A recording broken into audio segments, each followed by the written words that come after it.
Why did people give Patrick Lee and his novel The Breach more money than they gave my James Grider novel? It seemed to start out interesting enough. It seemed like the main character was going to be some resourceful Repairman Jack type character who can play tricks on the bad guys. But then, soon as it moved out of Alaska, it turned to shit. First of all, the characters are all one-dimensional or two-dimensional. At the book's end, it hints that the main character will turn evil, or perhaps do some great evil, so as to make you look forward to a sequel. We don't know if he commits the evil on purpose, or by accident, or by mistake. Thing is, I don't give a shit. First of all, for me to care about that, you have to make me care about the character, and be emotionally involved in his existence. In this book, you pretty much don't give a shit if he lives or dies. Especially the woman. They are one-dimensional characters who can't even spawn an interesting philosophical dialogue together. How am I supposed to care what might come of them in the future?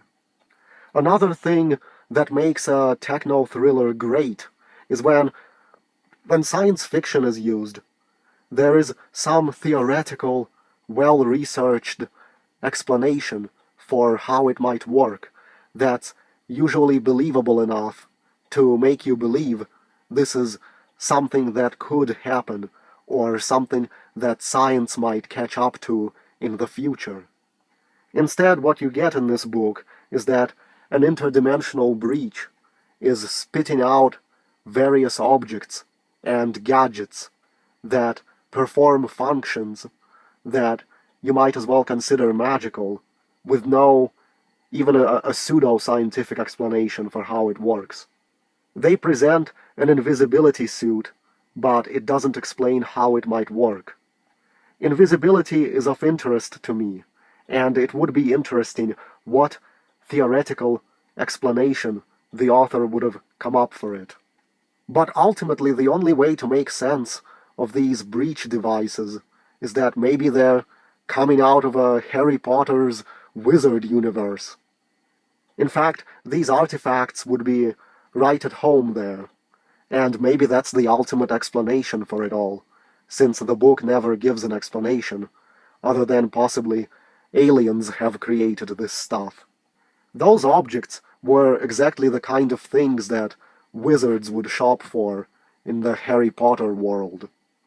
There's one object that can create a copy of another object, a copy of anything, out of thin air by shining a beam of light on it.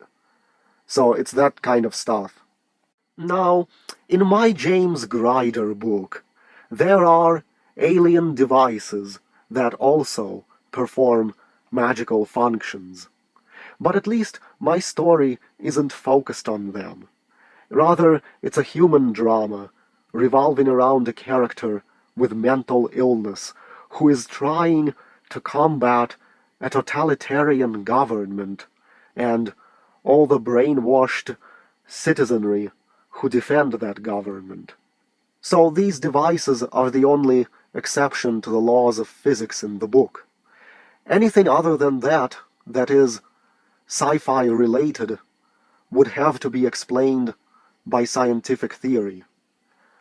But the explanation for the devices in my book is that they come from a solar system where laws of physics work sort of like they do in The Otherness in Repairman Jack novels. However, even flawed heroes should be appealing on some level to involve the reader, writes an Amazon reviewer who gave this book a single-star rating. Sadly, the author seemed unaware of that need. None of the characters are either interesting or capable. The group Tangent is one of those fairy tale secret organizations made up of all the governments in the world, working toward peaceful ends, normally only found in bad comic books. Lastly, the twist ending was clear 100 pages from the end. Almost nothing about the breach itself is answered, and it's clear the author is hoping for a long series to expand upon the few interesting ideas present here. Another Amazon reviewer who gave the book a single star rating writes, "Our hero discovers an unmarked 747 crashed in the Alaskan wilderness. Everyone aboard is dead, and it's obvious that this is not a passenger jet. It's a government jet on a secret mission carrying something important. Among the dead, the First Lady of the United States. How plausible is that? 80% through the book, there is nothing more said about her, let alone why she would be on a highly classified mission. Our super smart hero lets that question go unasked. Why would the First Lady be flying on a classified mission? The First Lady would either potter around the White House or run off on vacation with her kids on the taxpayer dime, or present sanctimonious speeches somewhere about obesity or some social justice issue. Or maybe she'd be running corrupt criminal enterprises like Hillary. It's tough to believe even the president himself would be flying on a classified mission, but why would the First Lady? And of course, the world doesn't ask where the First Lady disappeared to. Another big problem is one of the breach devices possesses thousands of Zurich residents to attack the secret Tangent facility. These people go mad in the middle of the night by the thousands and start running through the streets toward the building with intent of ripping the heroes apart with their bare hands. So the heroes start gunning down innocent civilians like they're zombies, until hundreds of them are lying dead. And later on, there is no one investigating this. Are you fucking kidding me? What did they do with all the dead bodies? What explanation was given to the world for this? How do you cover up something like that? If thousands of people in a major city are suddenly possessed against their will in a matter of a single second to irrationally attack a secret facility, the fucking world would want to know what the hell happened. Tangent would wind up under so much pressure, there is no way they could hide from the world what happened. Yet there is no such a ramifications whatsoever. How logical is that? In the middle of the night, thousands of residents, who have no logical reason to do so, all at once become a crazed mob that attacks a secret facility. Then thousands of them are gunned down, and those left alive don't remember what they were doing.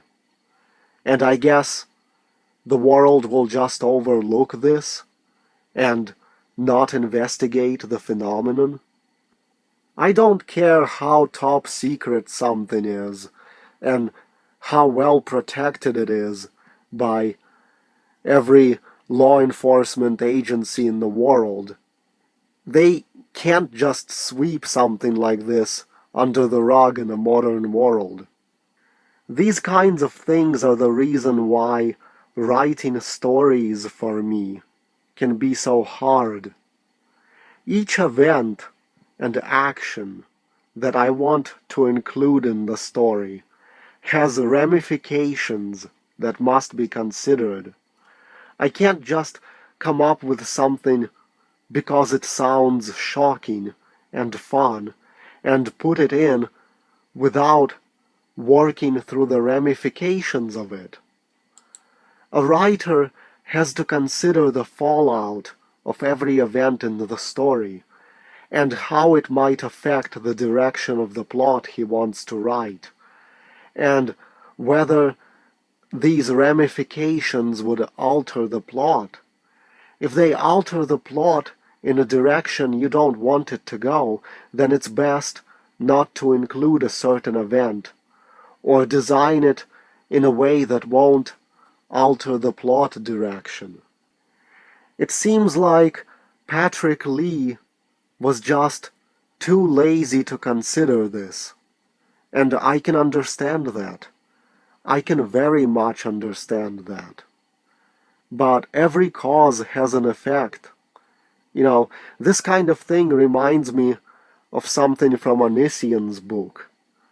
He depicts a school shooting where 100 kids die, but none of the fallout from something like that. Did any relatives or friends of the main characters die? Doesn't say. What political effect did the shooting have? Doesn't say. What effect did it have on the faculty and other students? Doesn't say. It was like back to business as normal the next day. This is what happens when a writer wants to stick a sensational event in the story, but ignores the aftermath, because the aftermath is too complicated to figure out, and it gets in the way of the story, so he just ignores the aftermath. And I can understand that. But in a serious story, you can't just sweep things like this under the rug. So everything I said is the reason for why there is no excuse in the world for me not to make as much money off my novel as The Breach had presumably made for Patrick Lee. Much as it sucks, the Breach novel is useful, however. There are some prose phrases I should use for my books that are in it. And I also like the idea of an alien device that can cause bystanders to go mad and start trying to kill somebody, even if it means their own death in the process. That's pretty good, and I should steal that. This is what I do. I read someone's work. I pilfer any ideas that I can use, including the prose, and then I go and spit on that work and say that it sucks and that my stuff is better.